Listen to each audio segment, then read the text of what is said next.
Boa noite a todos. Tá ligado. Vamos começar levantando a energia? Dá para olhar para o lado e falar 2 coisas boas sobre você para a pessoa que está do lado. E se não tiver, faz em 3. Como é que é isso? Vocês não sabem?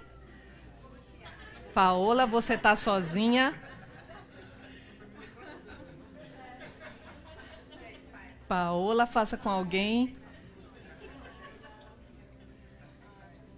Estão tendo dificuldades em falar só 2 coisas boas sobre você? Sim, Sarinha, 2 coisas boas. Vocês têm tantas coisas boas. Tá caladinho? Já fez? 2 já conseguiram? Por que vocês estão rindo? Foi difícil? Foi fácil? Foi fácil. Foi fácil, eu tenho certeza que foi fácil. É que vocês são muito modestos.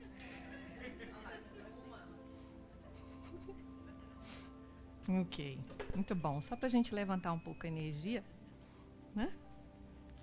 E vou dizer a proposta de hoje, do nosso bate-papo, do nosso estudo. É tomar consciência. É o que a gente vem fazer aqui sempre que a gente vem aqui, não é? Tomar consciência. Tomar consciência não é preciso fazer esforço. A gente estuda e chega um momento que a gente faz assim. A gente tomou consciência. Então não precisa, não tem nada para fazer. É só ir se alimentando de boas informações, de bons conhecimentos, que quando chegar o momento oportuno e nós estivermos permitindo aquele momento chegar, a gente vai dizer assim, ahá! Na terapia chama aha moment. Ahá, entendi. Ok? E essa tomada de consciência significa que nós estamos voltando a ser quem somos, usando os nossos recursos, a nossa sabedoria, a nossa chama divina e aplicando na nossa vida, melhorando a nossa vida. E o mais importante, no meu ponto de vista, sair do vitimismo. Eu vou repetir, tá? Porque para mim é importante. O mais importante disso tudo, dessa tomada de consciência, é sair do vitimismo. Parar de culpar o que está fora e tomar responsabilidade sobre o nosso destino, nossa vida. Então vamos, convido vocês. Tenho uma perguntinha para vocês. Por que você reencarnou na família atual? Como é a sua família? É todo mundo bonzinho? Todo mundo legal? Não tem nenhum chato na sua família? Não tem ninguém que destrói o Natal? Vem e é convidado e faz uma confusão? Não tem ninguém assim? Vocês estão muito quietos. Não existe isso na família de vocês? Claro que não, né? Claro que não, né? Por que será que você nasceu, e eu estou incluída nisso, claro, em tudo, nessa família? Por quê? O que é que tinha lá? Bom, pessoas diferentes, não? Gostos diferentes, naturezas diferentes. Por quê? Será que foi um erro de programação? Como é que eu fui cair nessa família? Como é? Como foi? é todo mundo diferente de mim. Eu me sinto um peixe fora d'água. Desculpe, tradutor. Eu não pedi para nascer.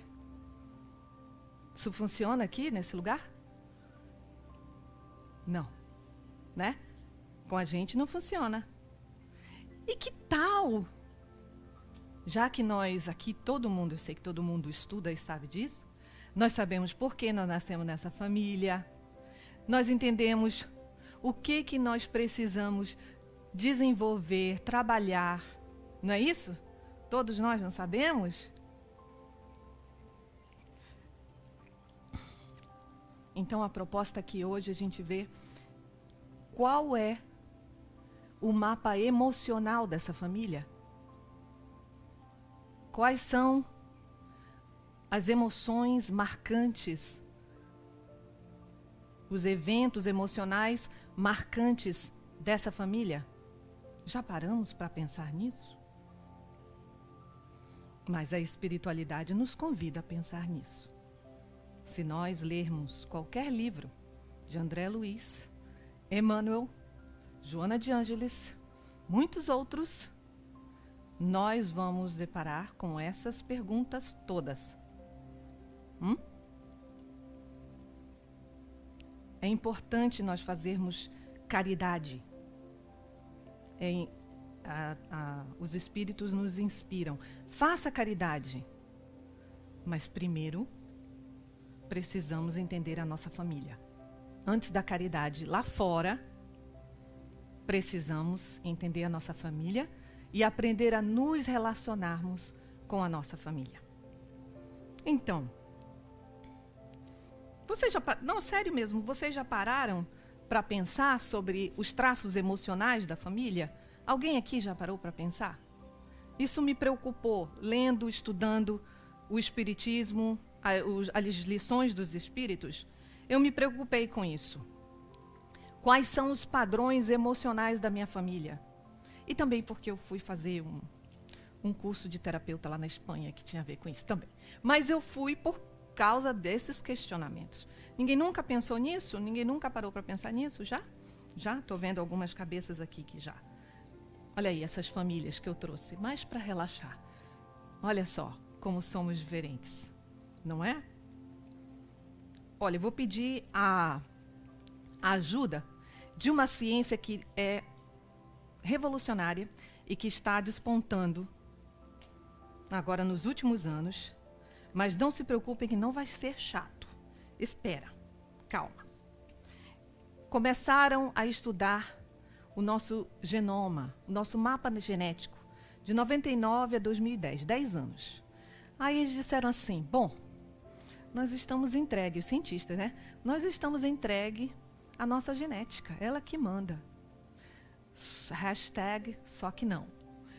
Descobriram que existem umas coisinhas que eu vou mostrar. Aqui, tá vendo esse vermelho aqui? É o DNA. Vou mostrar uma outra foto que mostra melhor o que vocês conhecem como o DNA, que é aquele cordão, né? E aqui é o nome dessa ciência, epigenética. Essa ciência, epi quer dizer em torno, por em cima da genética, do genoma. E essa epigenética, o que ela faz? Ela estuda como se comportam os genes, a nossa genética. Porque descobriram que existem umas marcas em torno da nossa genética que, adivinhem, essas marcas sabem de tudo o que acontece conosco. Sabem como nós comemos, se nós fumamos, se nós usamos droga, se nós vivemos em um ambiente tóxico de químicos, se nós vivemos perto da floresta. Isso aqui, que se chamam etiquetas ou marcas epigenéticas, mandam informação, adivinha para quê? Para o nosso DNA. Estão me acompanhando até aí? Não vai ficar... Eu nem vou falar dos nomes, eu vou falar numa linguagem que a gente possa entender para a gente poder crescer, tá? Então, eu vou dar um exemplo uma metáfora do nosso DNA. É assim, o nosso DNA é o filme, e todos esses componentes são os atores. E a epigenética, essa informação aqui, é o diretor do filme. Não tem filme dirigido pelo Steven Spielberg? Não tem filme dirigido pela Angelina Jolie? Então, isso aqui são os diretores do filme. O filme que vai rodar aqui vai depender dos diretores do filme. Olha, essa aqui já está para a gente já reconhecer o DNA. Já não reconhecem isso aqui como o DNA? O DNA não muda. Os cientistas descobriram. Agora adivinha o que faz isso aqui? Muda. Porque isso aqui, que são as marcas, elas estão sabendo de tudo o que acontece no nosso ambiente. E elas vão se modificando. Uns genes se apagam, porque não são usados, e outros acendem, igual uma árvore de Natal. E tem mais. Essas marcas passam a múltiplas gerações. Os estudos indicam 3 gerações. Agora, o que acontece no entorno vai alterar essas placas. E essas placas vão ser passadas para os filhos e para os netos. Por exemplo, eu fumo, essa informação genética vai para o filho. Né? É daí onde vem a informação de doenças. Mas não só de doenças. Não só disso. Coisas boas também, nós vamos ver. Tá? Então, a alimentação, a poluição, o uso de droga, prática de exercícios, né? Todas essas são informações que vão aqui e que vão influenciar o nosso DNA. Nosso DNA não muda, mas essas marcas mudam, essa informação. Agora, quando é que essas informações são passadas? Essas informações são passadas na concepção.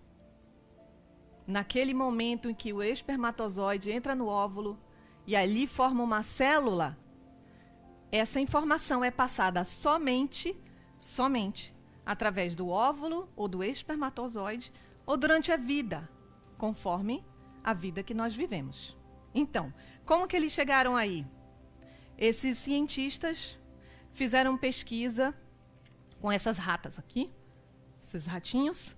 Então, eles descobriram que os ratinhos, as ratinhas mães, que lambiam e asseavam mais seus ratos, esses ratos, eles tinham a vida completamente diferente. Eles eram calmos, eles lidavam bem com o estresse. O nível de cortisol, o hormônio do estresse, lá embaixo. Eles eram tranquilos, vida sexual era normal, tudo acontecia bem. Aí o que eles fizeram? Disseram, não, isso é uma questão genética. Isso aí foi herdado. Aí então eles fizeram várias experiências. Com mãe biológica, mãe adotiva, com mãe, sem mãe, com muito cuidado, as ratinhas que cuidavam muito e as ratinhas que cuidavam pouco. Eles descobriram que não tinha nada a ver com genética. Né? Que mãe e pai não é quem gera, é quem cria. Então eles descobriram que era como eles eram criados quando eles eram bebês. Então as crianças, que agora já estão fazendo com humanos, né? Mas aí, os ratos que eram bem cuidados, bem tratados pela mãe adotiva ou pela mãe biológica, eles eram felizes, não engordavam, o estresse era lá embaixo, enfim. E agora eles estão, né, no campo das emoções e eles estão fazendo pesquisa com os humanos. O importante é saber que os genes obedecem à informação, essa informação passada pela mãe. e que vem do espermatozoide e do óvulo e durante a vida, de acordo com como a gente vive a nossa vida. Há o outro experimento que fizeram, já entrando nas gerações, que passa de geração para geração, é a fome holandesa do inverno, na época nazista, onde os nazistas cortaram a comida. O que aconteceu? Eles descobriram que as mulheres grávidas tinham filhos menores do normal, né? Crianças que eram menores que o normal. Aí, essas crianças, apesar delas comerem bem, delas não ter passado por fome ou nada de fome, elas não conseguiam engordar e elas não conseguiam se desenvolver. Agora, detalhe, aí que vem a transgeneração. Eles descobriram que os filhos e os netos seguiam o mesmo padrão. Não engordavam, eram menores. E eles não tinham passado pela fome. Não tinham. E eles tinham mais ou menos os mesmos problemas. Nessa fome aí, nessa fome holandesa, que é famosa, esse experimento, atingiu 4,5 milhões de pessoas e 22 mil pessoas morreram. Então, eles descobriram que os mesmos... o que passou à mãe, a grávida, passou para o filho a informação. Lembra daquelas marcas genéticas? Não tem nada a ver com o mapa genético. São o que está em torno, a informação que vai. Então, passou que ela estava passando fome e as gerações ficaram com aquele comportamento, né? Agora eu pergunto para vocês, por que a inteligência divina deixa passar essa informação de geração para geração? Tem que ter uma razão inteligente aí. Qual é essa razão? Essa informação deve ser importante. Senão não passaria. Ela era renovada cada vez que um espírito encarnasse. Esse assunto é muito amplo e eu quero deixar só algumas fontes aqui para vocês. Esse livro é de um americano, o Gênio nos seus genes, né? E ele fala, nesse livro ele fala, olha a mentalidade dos cientistas dessa ciência.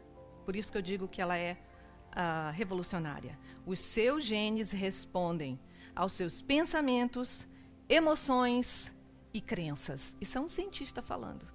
Está aí o nome dele. O outro é o Deepak Chopra, que vocês conhecem, e o outro cientista é da Harvard. E quando eu vi, para passar isso aqui, eu disse, gente, parece o André Luiz falando. Seus genes são fluidos dinâmicos e respondem a tudo que você pensa e faz. Não é André Luiz falando não, tá? São esses dois cientistas que estão falando isso. E nós temos também, que eu li recentemente, essa bióloga belga que trabalha com epigenética, dizendo que só tem em espanhol ou em francês esse livro. Os condicionamentos emocionais a partir de um novo prisma, o da epigenética, a fim de encontrar um novo equilíbrio. E também Emoções que Curam, de Hermance Dufour, e os 16 livros de Joana de Angeli, a série psicológica, vocês vão encontrar também informação. Infelizmente, esses livros, 2 últimos, estão em português somente. Isso é muito importante, porque se nós tivermos esse raciocínio, nós vamos entender muito mais sobre a nossa vida e a gente não vai estar assim, olha, cegos, tentando caminhar sem saber por quê, para onde vai, por que isso acontece.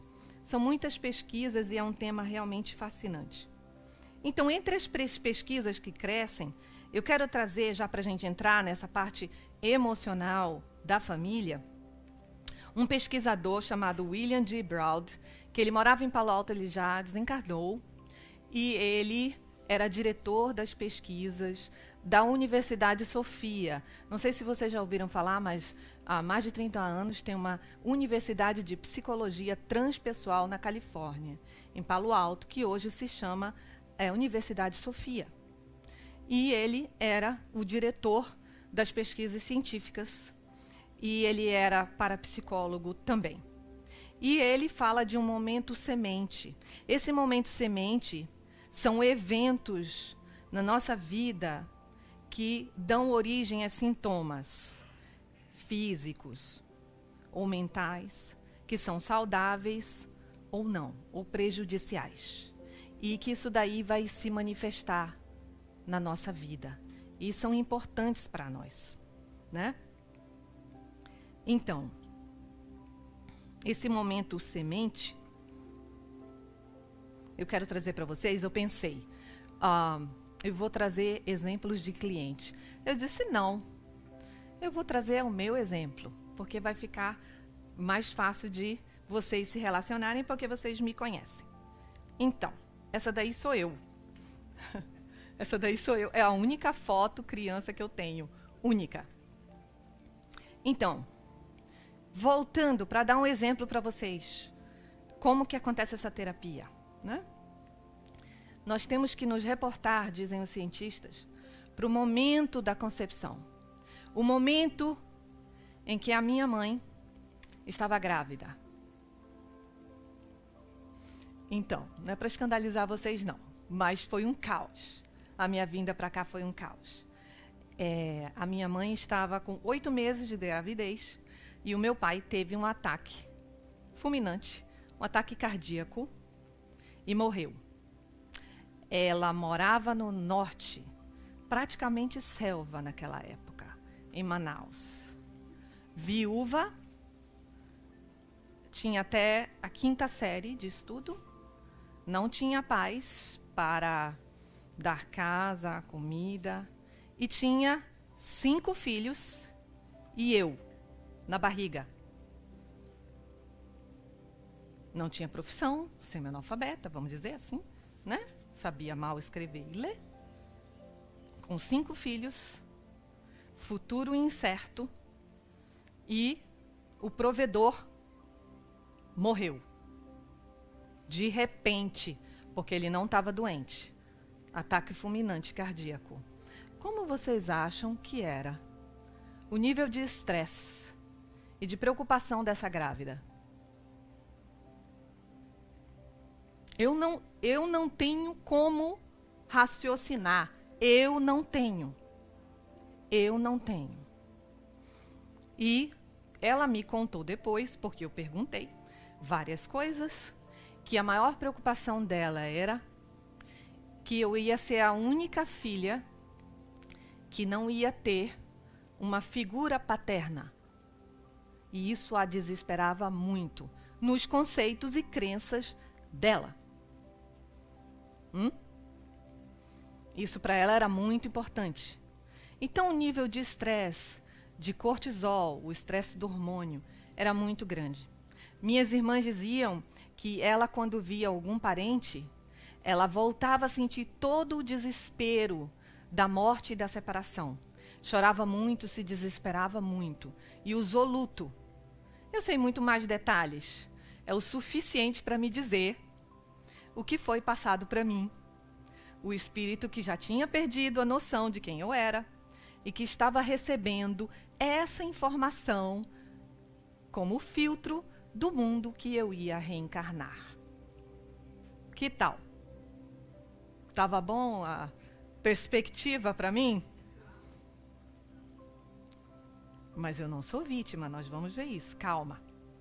Então, o entorno dessa mãe, como era o entorno dela? Estresse puro, desespero puro, total, ok? E tem a questão que nós não vamos entrar aqui, a parte da terapia, que é a responsabilidade que a criança pega por esse pai que foi. Eu não vou entrar nesse detalhe, vamos só ficar com a mãe. Não vamos entrar nesse detalhe, só com a mãe. O que aconteceu? Quando ela desencarnou, desencadeou doença autoimune. O que é em mim? Ok? Eu tenho doença autoimune. Esse corpo tem. Este corpo, eu não, meu espírito não. Este corpo. Doença autoimune, o que é? minhas defesas me atacam sem razão. Elas não sabem por quê. Elas me atacam. Elas acham que tem um estresse, que tem um perigo. E os sintomas são inúmeros. Quem tem doença autoimune sabe, né? Então eu tenho um cansaço e vem e vai. Às vezes tem pessoas que têm dores nas juntas e tal. Quando eu fui nos médicos, eles disseram: eu quero que você saiba que o que você tem é bem levezinho. E eu, ok, para você, né, querido? Porque geralmente quem tem esse problema é muito mais. Ok, vamos falar nisso depois, já já. Então, só para dar um panorama do que aconteceu. Estresse total. Minhas defesas me atacando sem nenhuma razão. Então eu tenho que tomar um remedinho para malária para dizer para as minhas defesas: não está acontecendo nada. Fica quietinha. Eu que sou da Amazônia, que nunca tive febre amarela, nem malária, tomo remédio para malária. Olha a conexão. Mas enfim, esse momento semente, ele veio à tona. Mas eu estava no piloto automático. Eu não sabia de nada disso. Essas terapias que eu venho estudando, eu comecei a trabalhar com terapia com outras pessoas desde 2014 para cá. E antes disso, né? Desencadeou em 2011, né? O gatilho soltou. Então, esse momento semente faz o que de mim? E agora, o que eu faço com essa informação? Eu sou vítima? O que é para eu fazer com isso? Eu me revoltar com a minha mãe? Ela que passou para mim essas etiquetas.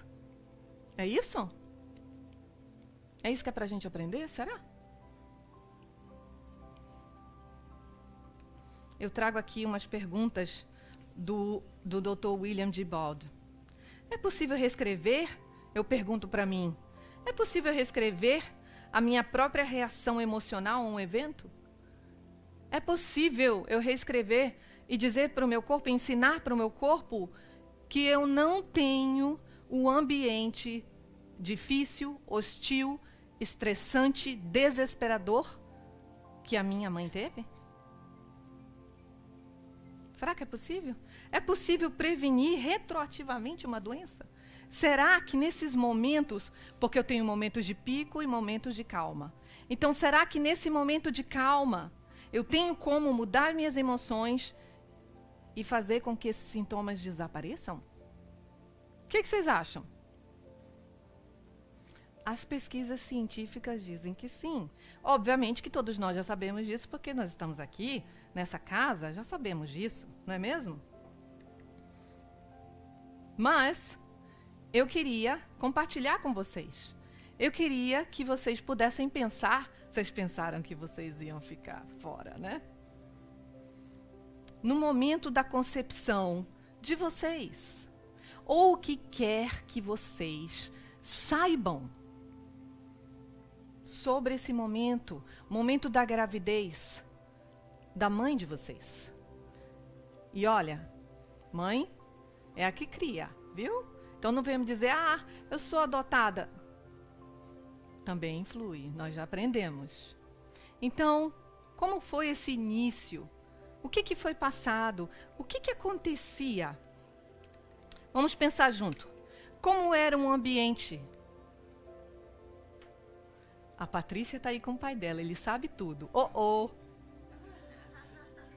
Quais eram as circunstâncias? Pensem. Vocês têm coragem de pensar? Tem? Como se alimentava? Quais eram os hábitos da sua mãe grávida? Quais eram os medos? Quais eram as emoções? Aonde ela morava? Era um lugar muito violento? Era um lugar tranquilo? Era um lugar de paz? Tem gente rindo. Ninguém tem coragem de dizer nada, só eu que coloquei minha cara aqui. Não tem essas informações. Vê se vocês conseguem pegar essas informações. As terapias demonstram que é muito importante. Olha aí, o Rafael está com a mãe dele do lado. Eu entrego logo. Né? Muito importante a gente saber disso. Isso não estou nem entrando, eu não estou nem entrando no fator o que nós estamos fazendo do nosso entorno agora, tá? Nós estamos só falando dessa parte da gravidez. É fundamental. Por quê? Porque no momento da concepção, no momento em que foi fecundado o óvulo, essas etiquetas com informações foram passadas. O que nós estamos fazendo com essas sementinhas, essas etiquetas?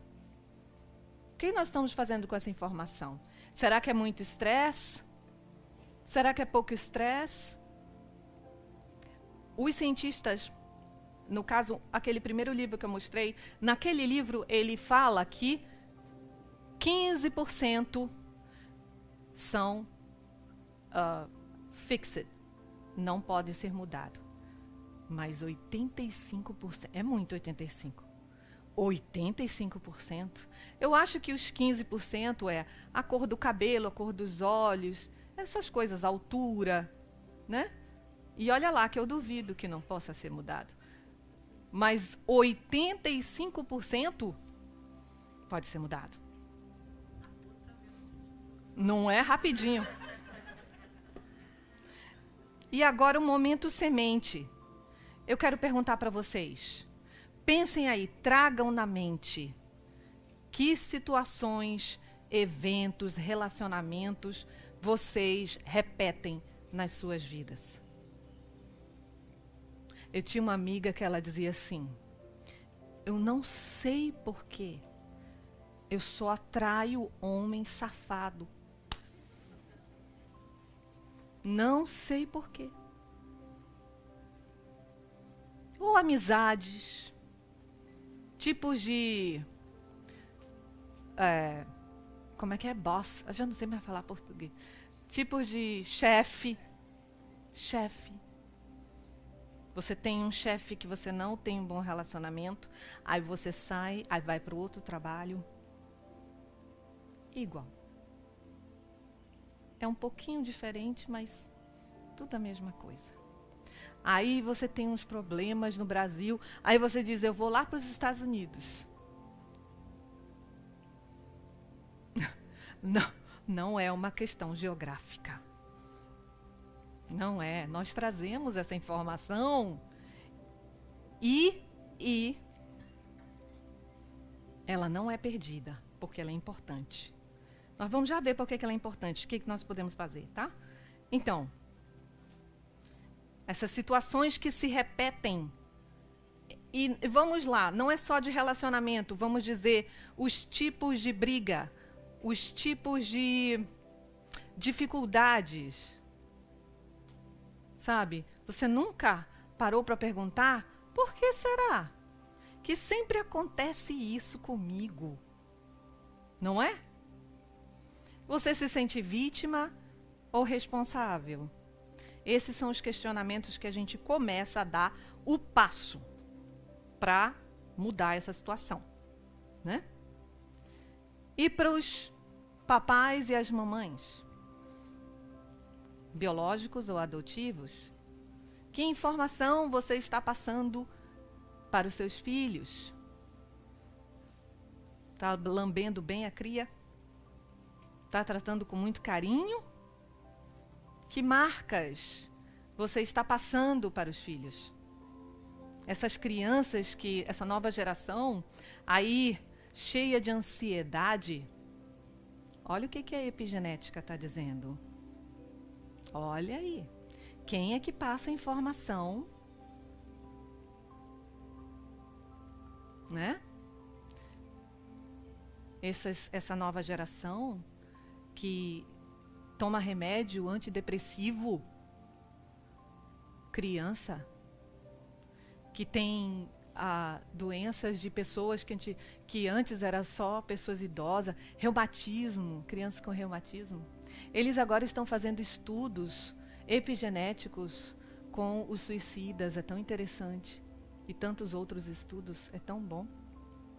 E eles descobriram que essas pessoas têm um nível de cortisol muito alto e que eles têm momentos sementes nessa vida, porque eles vão pesquisar com a mãe como é que foi a vida dessa criança, a época da gravidez.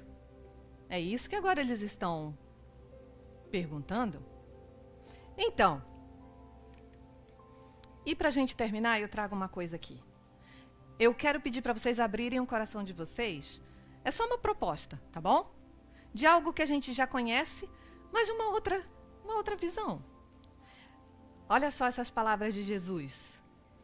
Se alguém vem a mim, e se você encontra no Evangelho segundo o Espiritismo, a estranha moral, capítulo 12, se eu não me engano. Estranha moral.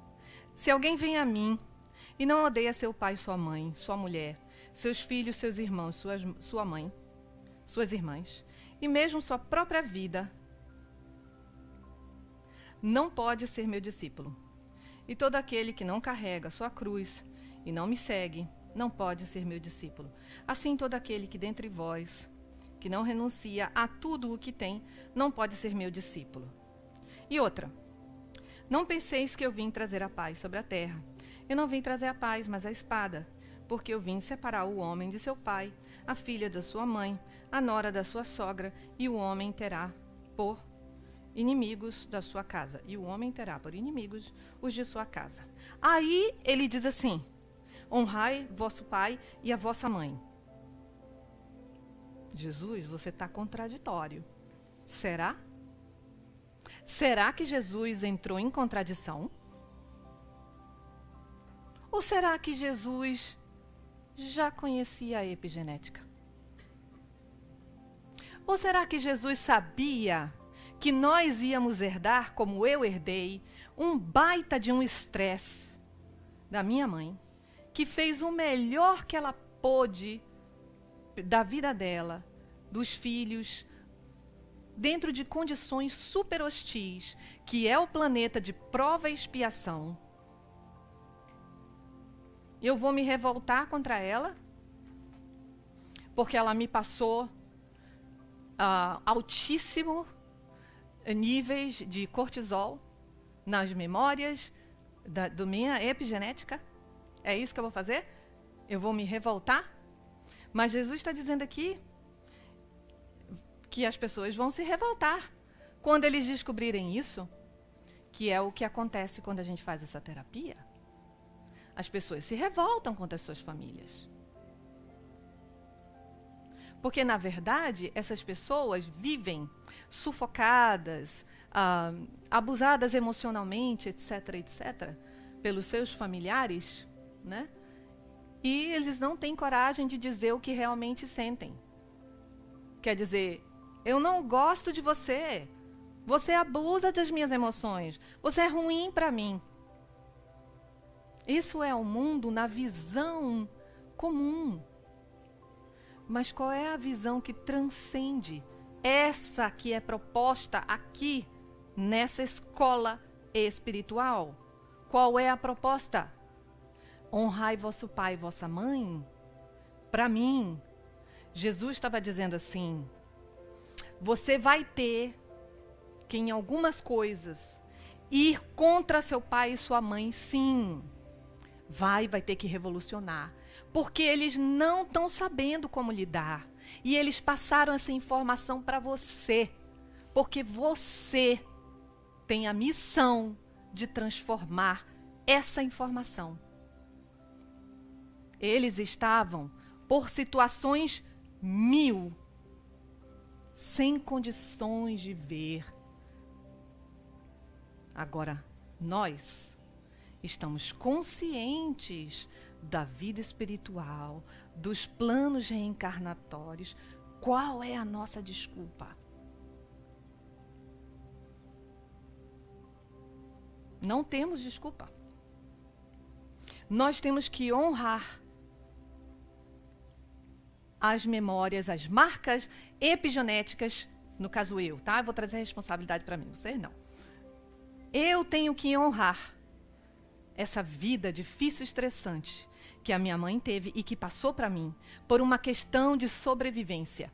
Ela tinha dentro dela o estresse e foi usado o cortisol para que ela pudesse sobreviver àquele momento. Ela fez o melhor que ela pôde. Ela usou o conhecimento que ela tinha. Agora cabe a mim usar o conhecimento que eu tenho e transformar esse estresse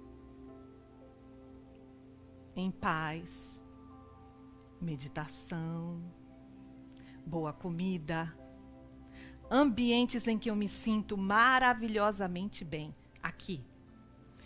Buscar situações onde agora eu, responsável pelo que liga e desliga nos meus genes, diga assim, olha, não, vamos liberar isso aí.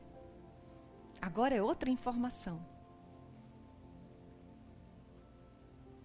Agora eu sou responsável, eu tenho consciência. E eu mudo essa situação hoje.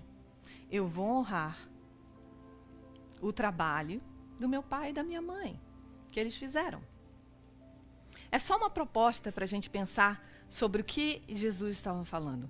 Jesus era um ser muito evoluído e ainda vai demorar muito para que a gente possa ter toda a percepção dos seus ensinamentos.